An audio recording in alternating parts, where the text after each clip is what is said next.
ये जो पर्चा है हमने उनको कुछ भी नहीं बताया है, उन्होंने सब कुछ खुद ही लिखा है। नमस्कार दोस्तों, आज के इस वीडियो का टॉपिक है पंडित धीरेन्द्र कृष्ण शास्त्री, जो कि है बागेश्वर धाम से, और आजकल बहुत ही ज्यादा ये चर्चा में है। लोग इनके बारे में तरह तरह की बातें बना रहे हैं, कहते हैं कि ये फ्रॉड है और ये ढोंगी है। तो शुरू करते हैं, आखिरकार ये पंडित धीरेन्द्र शास्त्री है कौन और कहां से। गढ़ागांव छतरपुर मध्य प्रदेश में 4 जुलाई 1996 को जन्म होता है धीरेन्द्र कृष्ण गर्ग का। इनके पिताजी का नाम राम कृपाल गर्ग है और माताजी का नाम है सरोज गर्ग। और इनके जो पिताजी है मंदिर में पुजारी और ये ब्राह्मण परिवार से है। और ये भी सुनने में आया है कि धीरेन्द्र गर्ग को बचपन से ही कहानी सुनाने का बहुत ही ज्यादा शौक था। इनकी जो स्कूली शिक्षा हुई है वो गज गांव में हुई है। और धीरेन्द्र गर्ग है जो राम भद्राचार्य शास्त्री के शिष्य है। और धीरेन्द्र गर्ग को रामचरितमानस और शिव महापुराण के प्रचार व कथावाचक के रूप में जाना जाता है। इसके साथ ही वो कथा में अपना दिव्य दरबार लगाते हैं, जहां वो अपनी दिव्य शक्तियों से लोगों के मानसिक और शारीरिक, इसके साथ ही वो उनके घर के क्लेश को निपटाते हैं। तो धीरेन्द्र शास्त्री ऐसा क्या कर रहे हैं जिनकी वजह से इनके ऊपर इतनी बातें बन रही है। जब धीरेन्द्र शास्त्री कथावाचन करते हैं तो लाखों की तादाद में भक्त वहां पे पहुंच जाते हैं, क्योंकि वो जो है हमेशा हिंदुत्व व हिंदू राष्ट्र की बात करते हैं। और तो और उनकी हर कथा में 4 से 5 लाख लोग पहुंचते हैं।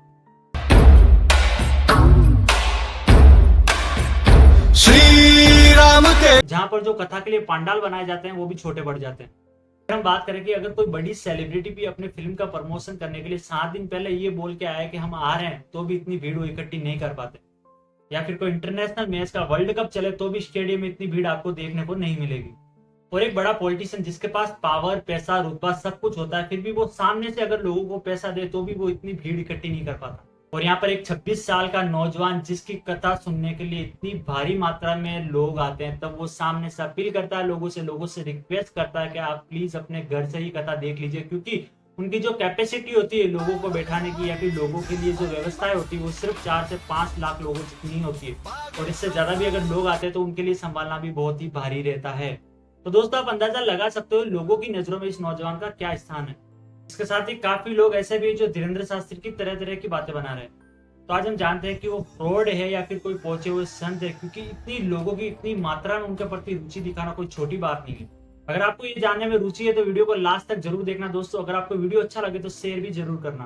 देखो कैसी कृपा की बालाजी ने। माइक लो बालाजी ने। अरे रो मत बहन।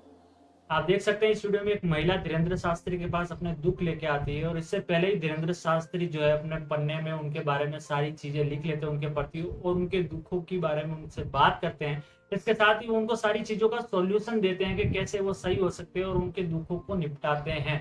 और ये महिला सब ये जब जानती है तो वो आश्चर्यचकित रह जाती है। इसके साथ ही वो ये मन में सोचने लग जाती है कहाँ उसने साक्षात भगवान के दर्शन कर लिए हैं। ये एक वीडियो नहीं है, इसके साथ ही अगर आप YouTube पे जाके सर्च करोगे तो आपको ऐसे कई वीडियो मिल जाएंगे जिनमें धीरेन्द्र शास्त्री है जो लोगों के है जो मानसिक शारीरिक दुख निपटा रहे हैं। अगर बात की जाए तो इस तरीके के वीडियो बहुत सारे बाबा और मौली का आपको देखने को मिलेंगे, लेकिन इस वीडियो में जो धीरेन्द्र शास्त्री कर रहे हैं वो किसी भी तरीके से मुझे फ्रॉड नहीं लग रहा। और इस तरीके का एक वाक्य और देखिए, समझ रहे हैं दोस्तों, वो अपने पर्चे में पहले से ही सारी चीजें लिख देते हैं जो कि सामने वाले व्यक्ति को ही पता होती है। यह क्या है, धीरेन्द्र शास्त्री की कोई दिव्य शक्ति है या कुछ और। ये जो पर्चा है हमने उनको कुछ भी नहीं बताया है, हस्बैंड का काम पूरा होगा ही। विश्वास है आपको? विश्वास है, डेफिनेटली विश्वास। आने से पहले इसके साथ ही मैं आपको एक बात जरूर कहूंगा कि धीरेन्द्र शास्त्री आज जो भी अपने ज्ञान, अपनी दिव्य शक्ति और अपने कथा बोलने के तरीके की वजह से आज इतने प्रसिद्ध है। लेकिन यहाँ भी एक अलग चीज है, कई लोग ये कहते हैं कि धीरेन्द्र शास्त्री पाखंडी है, उन्हें देश से बाहर निकाल देना चाहिए, और न जाने कितनी तरीके की बातें धीरेन्द्र शास्त्री के बारे में कही जा रही है। अगर कोई लोग संतुष्ट हो रहे हैं, उनके दुखों का निवारण हो रहा है, तो क्या ये क्राइम है? यहाँ पे लोगों को प्रॉब्लम इसलिए हो रही है क्योंकि उनके बात करने का जो अंदाज है वो बिल्कुल ही अलग है। क्योंकि धीरेन्द्र शास्त्री है जो अपनी सीधी भाषा का प्रयोग करके लोगों को समझाते हैं। अगर कोई कथावाचन करने वाला अपनी कथा में थोड़ा फन का प्रयोग कर ले, थोड़ा मजाक कर ले, इसके साथ ही हिंदू धर्म की सारी नॉलेज वाली बातें उनको दे रहा है, सारी ज्ञान दे रहा है, तो यहाँ पे लोगों को दिक्कत क्या है? यहाँ पे हर कोई तो कथावाचक है नहीं। यहाँ पे वो लोग हैं जो अनपढ़ है, जिन्होंने शिव महापुराण और रामचरितमानस जैसे काव्य नहीं पढ़े। अगर धीरेन्द्र शास्त्री की कथा के जरिए अगर वो लाखों करोड़ों लोग ये चीजें जान पा रहे, अपने धर्म को पहचान पा रहे हैं और वो सारी ज्ञान की बातें अपने जीवन में उतार पा रहे हैं, तो यहाँ पे दूसरे लोगों को प्रॉब्लम क्या हो रही। इसके साथ ही यहाँ पे वो लोग भी होते हैं जिन्हें 2 वक्त का खाना भी नहीं मिलता। वो लोग इतने गरीब होते हैं, वो कहीं ना कहीं वो भीख मांगते हैं। वो लोग भी जितने दिन कथा चलती है 6 या 7 रोज वहाँ पे रहते हैं और सुबह शाम का खाना उनको वहाँ मिलता है, तो उन लोगों का भी इन कथाओं के जरिए भला होता है। यहाँ पर वो लोग भी आते हैं जिनकी बहुत ही ज्यादा आस्था होती है उनके प्रति, वो यहाँ पे आते हैं, कथा सुनते हैं और अपने दुख को दूर करते हैं। अगर धीरेन्द्र शास्त्री उनका मार्गदर्शन कर रहे हैं, उन्हें पॉजिटिव कर रहे हैं, तो लोगों को यहाँ पे परेशानी क्या है? यहाँ पे लोग जो भी बातें बोले, अगर कोई व्यक्ति आ रहा है और धीरेंद्र शास्त्री अपने दिव्य शक्ति से उनके दुखों को दूर कर पा रहे हैं तो लोगों को यहाँ पे कोई दिक्कत क्या हो सकती है। अगर हम किसी पे बहुत ही ज्यादा बिलीव करते हैं, उन पे भरोसा करते हैं और एक ही चीज को बहुत ही ज्यादा बार दोहराते हैं तो हमारे साथ हमेशा अच्छा होता है और हमारी चीजें वो सही होने लग जाती है। अगर हम किसी डॉक्टर के पास जाते हैं तो भी हमें ये बिलीव रखना पड़ता है कि डॉक्टर सब सही कर देगा और हमारे साथ सब सही होता है। यही अगर हम किसी धार्मिक गुरु के पास जाते हैं तो भी हमें विश्वास रखना ही पड़ता है। और वही यहाँ पे हो रहा है, लोग उन पे भरोसा करके वहां जाते हैं और उसी भरोसे से उनकी परेशानियां, उनकी समस्याएं हल हो रही। कुछ तो बात है धीरेंद्र शास्त्री की कथा में, तभी लोगों का बिलीव इतना है। सच कहूं तो लोगों को दिक्कत ये नहीं है कि वो कथा वाचन करते हैं, दिक्कत उनकी प्रसिद्धि से है, जो कि लोगों की आंखों में खटक रही है। कैसे एक सनातन धर्म की बातें करने वाला हिंदू इतना आगे बढ़ गए।